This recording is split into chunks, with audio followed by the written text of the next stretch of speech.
Assalamualaikum warahmatullahi wabarakatuh. Teman-teman, kembali lagi di channel YouTube saya, Khairun Imam. Gimana nih kabar kalian? Semoga kita semua selalu diberi kesehatan, kemudahan, dan juga limpahan rezeki dari Yang Maha Kuasa, teman-teman ya.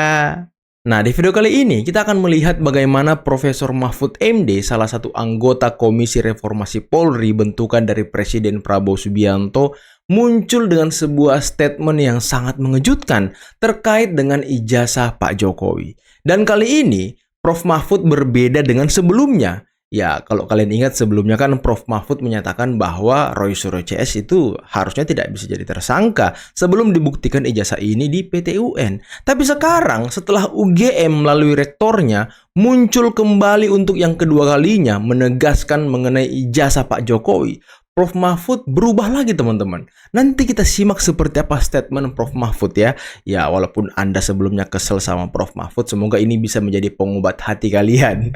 Nah selain itu, saya juga punya video di mana Faisal Assegaf lagi-lagi muncul dengan menyemprot salah satu pentolan dari FPI dan juga Hizbut Tahrir dengan mengatakan hal yang juga tidak kalah mengejutkannya dari Prof. Mahfud. Saya tidak enak mengatakan apa yang disebutkan oleh Faisal, tapi nanti aja kalian dengarkan sendiri. Nah, terakhir kita akan melihat bagaimana debat panas yang terjadi antara Roy Suryo, kuasa hukum Roy Suryo, dan juga Bara JP serta relawan Pak Jokowi.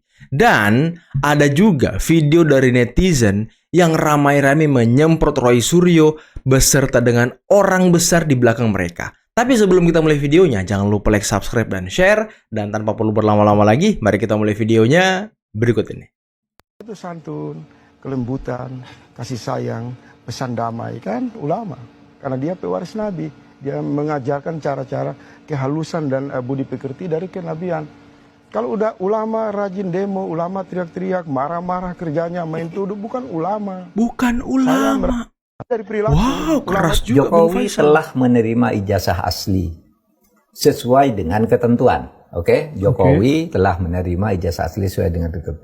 Sejak itu, segala hal yang terkait dengan ijazah tersebut, termasuk keputusan untuk menunjukkan kepada publik atau tidak, merupakan tanggung jawab yang bersangkutan, merupakan tanggung jawab Jokowi. Menurut saya ini tepat sekali. Karena dia mengatakan kami ini UGM sudah mengeluarkan ijazah untuk Jokowi. Adapun ijazah itu digunakan oleh Jokowi untuk apa? Atau digunakan oleh orang lain yang mengaku Jokowi. Itu bukan tanggung jawab UGM. Kan gitu kan? Yang ingin dibuktikan oleh Roy dan sebagainya itu kan bukan Jokowi itu yang punya ijazah. Gitu kan? Kami udah mengeluarkan. Aslinya udah diserahkan. Sesudah diserahkan lalu mau digunakan orang lain atau ditunjukkan atau tidak, itu urusan Jokowi. Nah itu dulu yang memang pernah saya sarankan ke UGM, jawabnya kayak gitu aja. Kami sudah mengeluarkan. Sesudah itu mau diapa, itu dipalsukan orang lain atau apa, bukan urusan UGM. Nah sekarang tinggal pengadilan itu harus secara fair membuktikan apakah ijazah yang dipakai oleh Pak Jokowi yang sekarang dituding palsu itu betul enggak sesuai dengan yang dikeluarkan UGM? Betul enggak bahwa orangnya itu?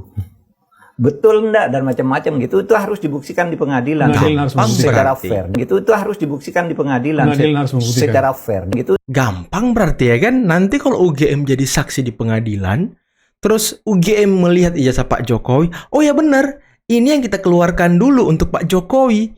Ini yang asli. Waduh, gimana tuh nasib Roy Suryo CS? Waduh. Itu harus dibuktikan di pengadilan secara fair. Pak Jokowi itu kalau diibaratkan seperti orang yang sudah menolong seekor anjing. Sudah dibantu, diangkat, dibersihkan, dibantu dikeluarkan dari masalah. Tapi begitu anjing tersebut sudah bisa berdiri sendiri, malah menggigit tangan beliau. Ya mau bagaimana lagi, namanya juga anjing. Kita tidak bisa berharap hewan bisa berpikir sebagai layaknya manusia yang mempunyai rasa berterima kasih. Namanya juga anjing, ya memang sifatnya kan seperti itu. Dan ini sebenarnya nasihat untuk kita semua ya. Ketika kita menolong orang dengan bermental anjing, maka kita harus siap untuk digigit balik. Ketika kebaikan kita berubah menjadi hinaan, ketika ketulusan kita berubah jadi merendahkan, dan ketika orang yang kita tolong berubah jadi menyerang kita, maka kita harus siap dengan konsekuensi itu. Tapi hebatnya Ya Pak Jokowi, beliau tidak teriak, beliau tidak membalas, tidak membuat drama apapun. Betul. Digigit pun beliau hanya berlalu sambil tersenyum. Di situ kita bisa melihat siapa yang benar-benar manusia dan siapa yang bertingkah seperti anjing yang baru dilepaskan dari jebakan. Kalau ijazah tanda bukti orang cerdas, nggak mungkin Hambalang mangkrak di era SBY. Nggak mungkin pula Indosat dijual dengan harga murah di era Megawati. Bahkan nggak mungkin pula Anies membangun tugu bambu yang akhirnya dibongkar kembali. Itu nggak mungkin. Artinya apa? Ijazah itu hanya tanda bukti orang pernah belajar, bukan tanda bukti orang cerdas. Bukan begitu, Bang. Ini masalah nilai-nilai Pancasila, memberikan pembelajaran tentang kejujuran. Iya. Ada enggak sih pejabat yang jujur? Tunjukkan ke saya. Orang semuanya hanya kepentingan kok. Apa sih kalau nggak kepentingan? Buktinya Roy Suryo menjual buku demi apa? Demi cuan. Demi perut. Hanya berdalih menyebarkan kebenaran. Ujung-ujungnya duit kok. Ujung-ujungnya Ya buat duit. teman-teman, jangan mudah terhasut. Kasihan mindset pola pikirmu. Itu rusak. Hidup sudah susah, pola pikir rusak. Menderita.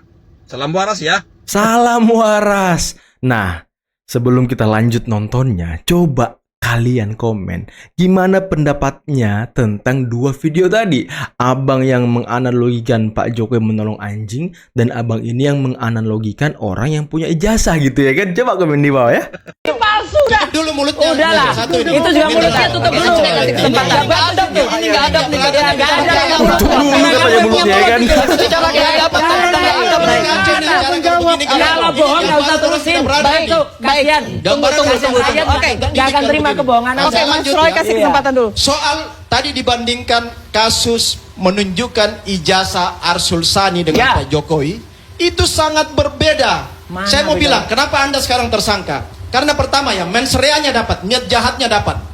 Yang kedua, actus reus, tindakan kejahatannya sudah terjadi, yaitu fitnah dan kebohongan. Kacau. Termasuk malam ini bohong-bohong 100%. Lah ini bohong, Itu jelas. tindakan, sudah tindakan actus reus namanya dalam hukum. Bohong. Nah, kalau Arsul Sani nggak ada motif orang nuduh untuk maksud jahat, nggak ada. Mempertanyakan murni. Anda ada niat Itu politik di balik ini. Jadi negarawan. saya bilang gini, Negara. kalau Anda mau menjatuhkan Jokowi di 2029 ya, misalnya mau orientasinya orientasi politik, Anda salah besar. Semakin dihina Jokowi, semakin kekuatan rakyat itu ada di belakang Jokowi. Oke. Betul. Jadi, siapapun Betul. dengan Nggak usah terhina dia. dari kasus-kasus Udah ini terhina, salah kau yang kalkulasi terhina. politiknya. Baik. Salah besar kalau Oke. ada orang di Ngaco belakang lah. itu. Udah Jadi Anda salah kalau mau menjatuhkan Jokowi dengan pola ini. Gini. Bos, Iya, ini belum belum ada tersangka, pembuktian toh. apa-apa. Belum ada, ini ngaco Jadi, nih. Kenapa harus terhadap tersangka pasal kalau orang nggak ada niat jahat? Anda nggak paham berarti. SP3 bro. Anda nggak paham hukum pidana. Nggak. Anda nggak paham hukum pidana. Kalau nggak ada, Penetapan nggak ada tersangka niat jahat, itu SP3 masih selesai. penetapan Udah, gini. stop dulu. Kalau Penetapan nggak ada tersangka langkah-langkah itu masih misalkan tersangka perbuatan jahat, pasal. SP3 terbit. Jangan berargumentasi Iya. bahwa perbuatannya terbukti. Anda ngaco ini Stres sekarang. Suryo yang mana kan? nggak ngerti nih? Dia Stres tersangka. Suryo. Sekarang pertanyaannya. Ini hukum Tersangka, mana nih, Anda nggak paham ngerti nggak nih? tersangka? Oh ya, Tersangka tersangka itu sudah. adalah seseorang yang disangkakan dengan dua alat bukti. Dua alat permulaan bukti, yang cukup. bahkan ini 700 Masih alat bukti. tersangka. Itu. 700 alat bukti ya kan. Narasi yang sesat. Panik Roy Suryo, panik. Anda membangun narasi hukum yang Saksi- sesat. saksi Tidak yang logik memberatkan secara hukum, 100, melanggar KUHP dan 123 melanggar saksi. KUHP.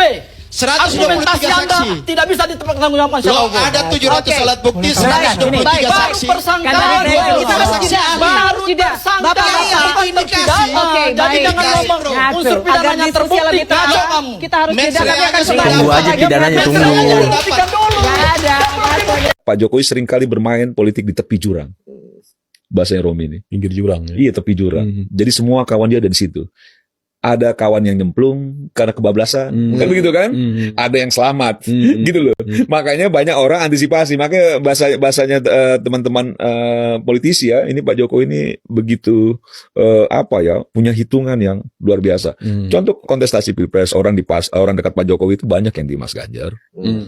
Banyak yang di Pak Prabowo. Bahkan staf khususnya Pak Jokowi yang benar-benar bukan ring 1 lagi, ring 0. Ring 0. Gitu loh. Itu ada di Mas Ganjar. Betul ya?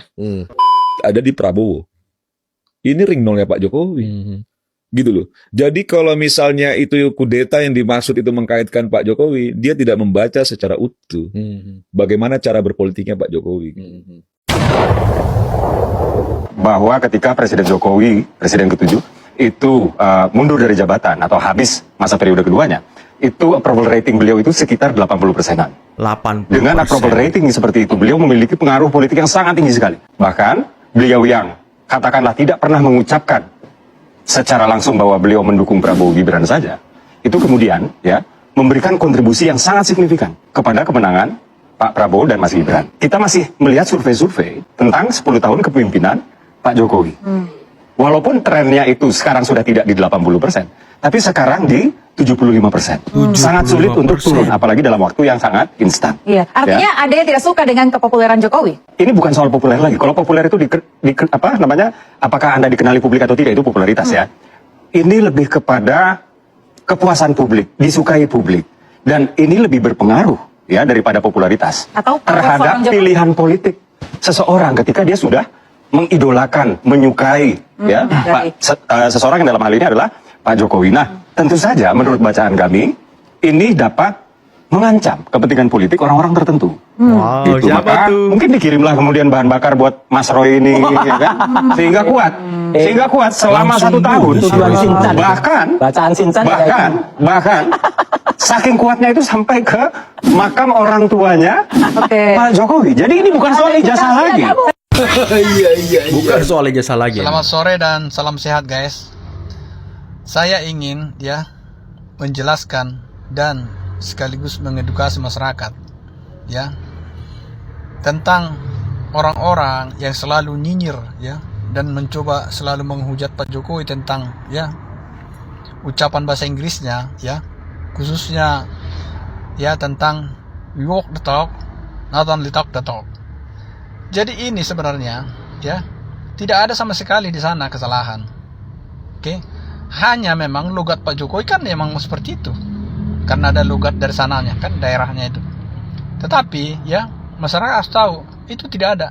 Ini saya sertakan beberapa video perbandingannya. Kalian bisa lihat itu. Clear ya. Tidak ada masalah di situ. Tapi manusia seperti si Dimas ini, di mana saya akan kejar terus orang ini nih ya. Waduh, manusia siapa tuh, percuma Bang? ini. Saya sudah tantang bikin video bahasa Inggris tapi tidak muncul ini. We walk the talk, not only talk the talk. Artinya, malam Jumat Kliwon mancing ikan betok. We walk the talk, not only talk the talk. Long live Chaco, we! Kita cek bahasa Inggrisnya Pak Jokowi. Udah banyak banget yang nge-tag. Nah, langsung saja beliau ngomong apa. We walk the talk, not only talk the talk. Nah, udah bisa kan apa yang beliau ucapin? Oke, teman-teman, ada 2 yang akan kita bahas. Yang pertama secara arti, yang kedua secara pengucapan. Secara arti dulu, ini idiom. Nggak semua orang yang baru belajar bahasa Inggris bisa translate, karena ini idiom, bahasa level tinggi, bahasa kiamat. Bahasa level tinggi. Pantas saja si Tifa, Roy Suryo nggak nyampe otaknya. Karena ini bahasa levelnya tinggi, teman-teman. Oke, we walk the talk, not only talk the talk. Ini artinya kita melakukan, kita menjalankan apa yang dikatakan, apa yang dijanjikan. Nggak cuma ngomong doang. Secara arti ini udah benar, secara grammar udah benar. Keren. Yang kedua, berdasarkan pengucapannya, banyak banget yang bilang ini nggak tepat pengucapannya. We walk the talk, not only talk the talk. Teman-teman, kata ini sama ini, cara bacanya huruf A-nya diganti O, terus huruf L-nya nggak usah dibaca. Walk, talk. Dengerin ini. Walk, walk, walk, talk, talk. Udah benar Pak talk. Jokowi ya kan? Jadi saya nggak ngebelain Pak Jokowi ya. Ini udah tepat cara ngucapinnya. Emang aksen atau logat beliau itu Jawa banget, tapi tetap dimengerti. Ini benar secara grammar, benar secara arti, benar. Cuma emang logatnya Jawa banget. So, jangan dibully lagi ya teman-teman, karena ini udah tepat. Nah, sekarang sudah terjawab teman-teman ya. Seperti apa tingkat pengetahuan bahasa Inggris dari Roy Suryo, Tifa, Rismond, dan kawan-kawannya, dan gerombolan pembenci ini. Memang dia nggak ngerti, otak mereka tuh nggak nyampe. Bahasa Inggris Pak Jokowi tadi yang we walk the talk, not only talk the talk. Nah itu kan kata abangnya tadi sudah bahasa tingkat tinggi, kiasan gitu. Ya pantas saja mereka nggak nyampe. Jadi buliannya tuh cuma di sekitar itu aja. Karena memang ya balik lagi faktor otak yang nggak nyampe teman-teman. Aduh. Dan Pak Jokowi grammarnya, pengucapannya katanya udah benar. Terus kok dibully sama orang? Kalian ngebully apa? Ini kan persoalan logat. Logat tiap daerah itu kan beda-beda. Sama kayak orang Thailand berbahasa Inggris akan berbeda dengan orang Cina yang berbahasa Inggris, atau orang Jepang berbahasa Inggris akan beda logatnya dengan orang Vietnam. Jadi pasti ada perbedaan. Apalagi Pak Jokowi yang kulturnya, bahasanya, dialeknya Jawa banget.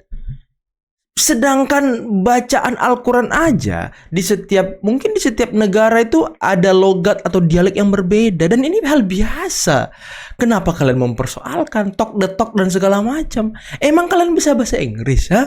Emang bahasa Inggris si Tifa, si Roy Suryo lebih bagus daripada Pak Jokowi? Kita kan nggak pernah mendengarkan orang-orang ini berbahasa Inggris. Kalau Tifa mungkin kita pernah dengarkan waktu dia ngomong undang-undang. Undang-undang aja dia nggak tahu bahasa Inggrisnya, teman-teman. Emang konyol orang ini mengkritik bahasa Inggris Pak Jokowi, tapi lupa ngaca gitu. Mungkin bisa kita beliin cermin buat mereka ini, biar dia bisa bercermin, ngaca tiap pagi, melihat apa kesalahan-kesalahan dirinya. Jangan sampai dia nggak pernah bercermin, merasa dirinya sempurna. Ini yang bahaya, teman-teman. Ini yang bahaya. Dan tadi mengenai Faisal Assegaf, waduh, keren banget. Ini kok Faisal berubah banget ya? Ada apa ini? Berani-beraninya dia menyinggung soal ulama-ulama ini. Apa nggak takut Faisal Assegaf nih? Waduh, agak-agak ngeri juga dengan Bung Faisal ini ya. Emang aktivis ya. Mungkin karena beliau turunan ini ya kan, jadi mengkritik ulama itu ya mungkin bisa bagi dia, teman-teman. Tapi bagi sebagian orang itu agak sulit mengkritik ulama. Tapi ya balik lagi, yang dikritik Bung Faisal itu ulama yang suka ribut, yang suka demo, yang suka bikin rusuh mungkin ya kan. Ya jadi wajar-wajar saja. Dan bagaimana tadi menurut kalian pernyataan dari Prof Mahfud MD? Waduh, agak kaget juga ya. Kemarin Pak Mahfud, tapi ya dengan penjelasan Pak Mahfud tadi ya, dengan penjelasan Pak Mahfud, kita sudah bisa menyimpulkan bahwa sidang dari Roy Suryo nanti ketika memang masuk persidangan dan akan diadili, sepertinya ya mereka ini tidak bisa mengelak lagi, karena UGM sudah menyatakan bahwa ya mereka mengeluarkan ijazah asli untuk Pak Jokowi. Jadi ya ijazah yang dipegang Pak Jokowi sekarang itu asli dari UGM. Dan kata Prof Mahfud, pembuktiannya mudah, simple. Jadi ya udah, kalau nanti masuk pengadilan, UGM jadi saksi, misal rektornya jadi saksi atau kuasa hukumnya jadi saksi, ya tinggal bilang, dilihat, oh ya benar ini ijazah yang kami keluarkan buat Pak Jokowi, ya clear. Selesai, case close. Mau seperti apa jungkir baliknya penelitian Roy Suryo, mau seperti apa canggihnya penelitian Roy Suryo, tapi nggak canggih-canggih amat sih. Ini misalnya ya, tapi penelitiannya nggak ada canggih-canggihnya, teman-teman. Busuk penelitiannya. Ya tetap aja nol besar. Kalau misal dilihat nanti ijazah Pak Jokowi yang di pengadilan, tentunya ini yang sekarang di penyidik, ada embosnya, ada watermarknya. Ya, mau ngomong apa dia? Mau ngomong apa? Orang yang diteliti selama ini oleh mereka adalah hasil fotokopi, hasil uploadan di media sosial yang dari segi kualitas sudah sangat rendah. Jadi ya yang diteliti mereka ini barang sampah, bukan barang aslinya, teman-teman. Jadi ya udahlah, kalau dia bilang 100 miliar, 11 miliar % palsu, ya kita bisa bilang 1 kuadriliun. Roy Suryo CS mungkin akan masuk penjara, teman-teman ya. Oke, mungkin cukup sekian video kali ini. Jangan lupa like, subscribe, dan share videonya. Akhir kata, billahi taufiq wal hidayah. Assalamualaikum warahmatullahi wabarakatuh. Bye-bye.